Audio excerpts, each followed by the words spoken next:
Hi, everybody. I am Miss Barbara, and I am happy to be with you today to share another Sunday school lesson for the Unity Church at Austin, Unity Church of Austin.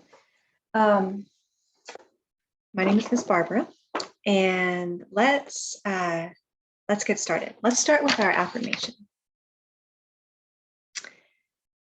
From the power of the Christ within, I live my soul purpose and create new good in my life, my community, and the world.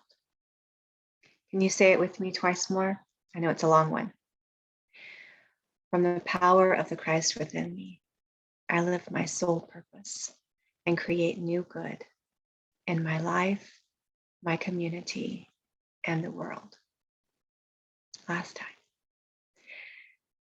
From the power of the Christ within me, I live my soul purpose and create new good in my life, my community, and the world. So let's just jump right into our lesson. Our lesson today is called Discovering Divine Energy. And we'll start with a story. The title of the story is The Three Servants and the Coins. There were once three servants who worked for a wealthy and generous man.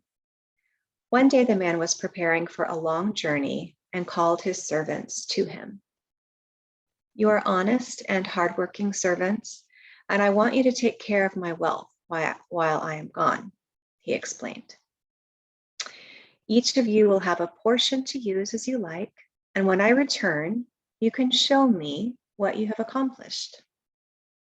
He gave the first servant 5 coins and told her that she could choose how to use them. He felt sure she would have no trouble managing such a large portion of coins for him. To the second servant, he gave 2 coins.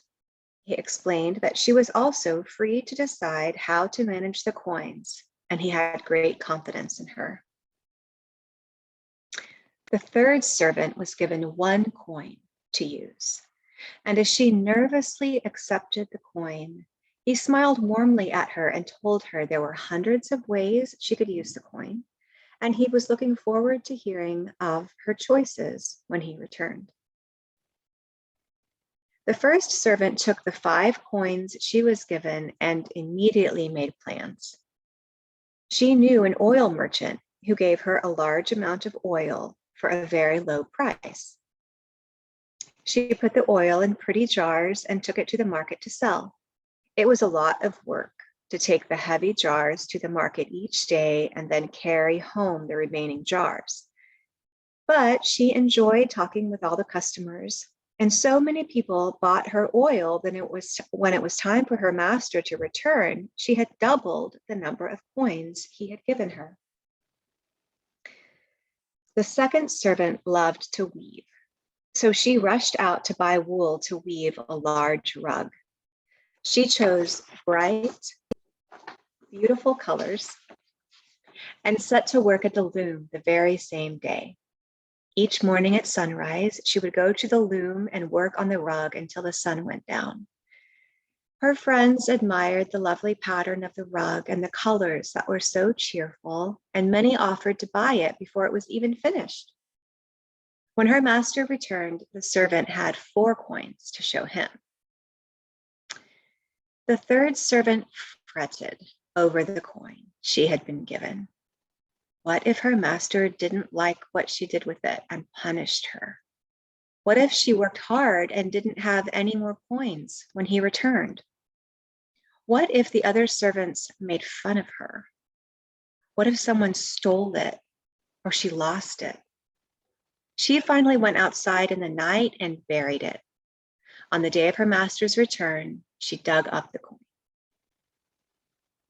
The master said to the first 2 servants, "You took what you were given and did good and useful work.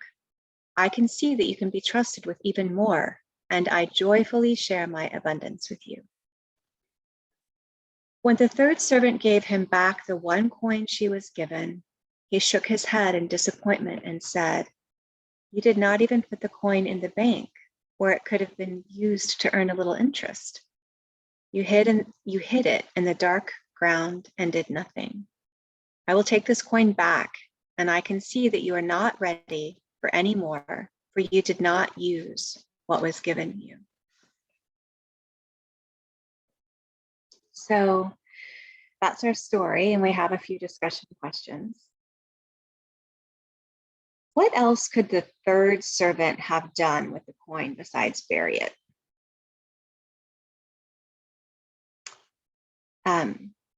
I would love to hear all of your ideas if we were gathered together in person, but I'll just go with my own since I'm the only one here right now.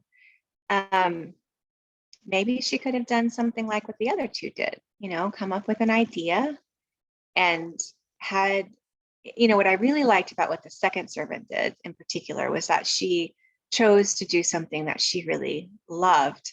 She chose beautiful colors and she was excited about it. And I guess the first servant kind of did that too, right? Because she really took joy in, even though there were hard parts about, the carrying the heavy stuff and all that, she chose to find the joy in like talking with the other customers. And so, she enjoyed herself too. So while she was trying to put that money to good use and to grow it, they were both of those, the first and second servants were also choosing to enjoy what they were doing. So maybe the third servant could have done something like that. Have you ever not made an effort to learn a new skill, make a new friend, or try hard in school because you just didn't want to work at making it happen? I sure have. I think probably everybody could answer yes to this question, right? Sometimes it just feels hard to do something. And I think what we're learning in this lesson is that the thoughts that we think when we are presented with something that might feel hard really make all the difference in the world in terms of how that thing turns out, right? I mean, man, that third servant, she had so many negative thoughts. She was so fearful. I think that's the thing, right? She wasn't lazy. She was afraid. And we can all understand that. She had all of these fears. What if the master got mad at her and punished her? What if she went to all the trouble and still didn't have any coins to show him when he returned? What if the other ones made fun of her? What if someone stole it or she lost it? I mean, those are scary, scary thoughts. And we can all do that, when we're presented with the prospect of meeting a new friend or making a new friend or really studying hard to get a good grade or learning something new, But when we think more positively, then the effort can be a lot easier. The third question is, what takes more energy, starting a business or burying a treasure in the yard? My guess is starting a business takes more energy. I think one of the things that we're learning here, though, is that our energy is really unlimited. There's no limit to how much energy we can have for a task if we're approaching it in the right way. So it does take more energy to start a business, but starting a business is so rewarding, so much more rewarding than just burying something in the ground. Last question. Is it ever difficult to choose to work hard? Do you know anyone who has a lot of energy and accomplishes difficult things? I think it's hard to choose to work hard sometimes, sure. I don't always want to get out of bed in the morning. This morning was particularly cold and it would have been really nice just to snuggle under the covers this morning, right? But that's where those positive messages that we can give to ourselves, that's where we have so much power in what we choose to think and how we choose to approach every single day. I like to be curious at the beginning of my day about what is it going to bring,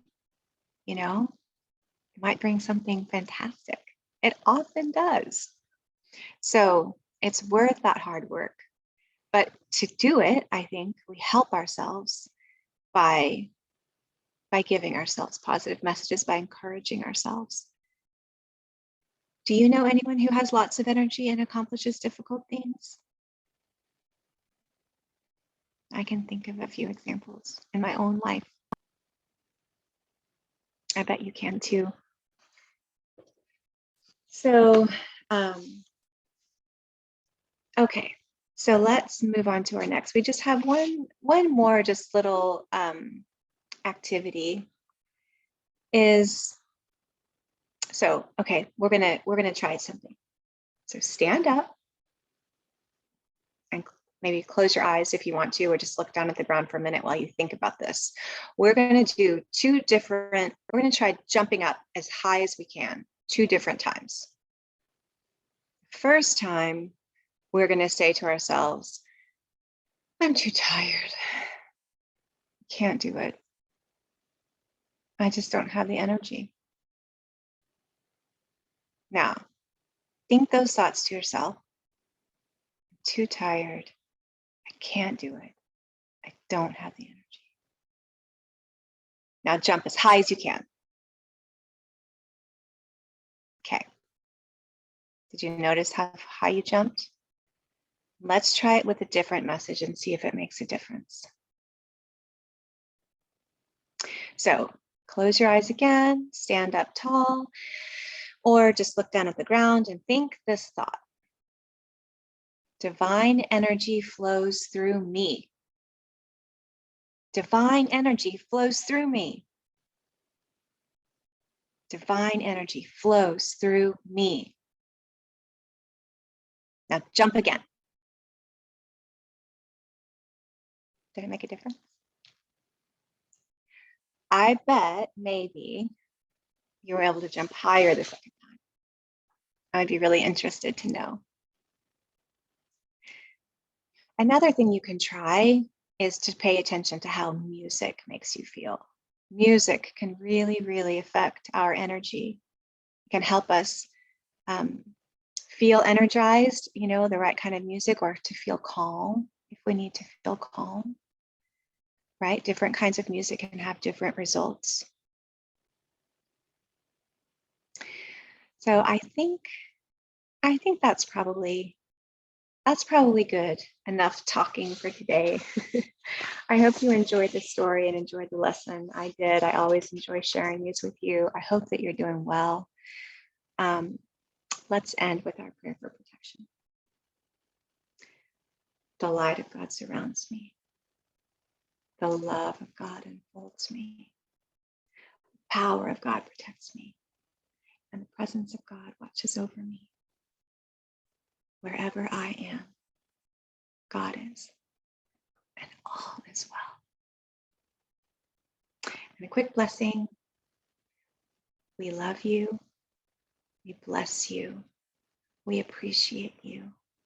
And we behold the Christ in you. Know that your Unity Church of Austin Sunday school teachers think of you often and do love you and bless you and appreciate you and look forward to seeing you just as soon as we can. Take good care. Be with you again soon. Bye-bye.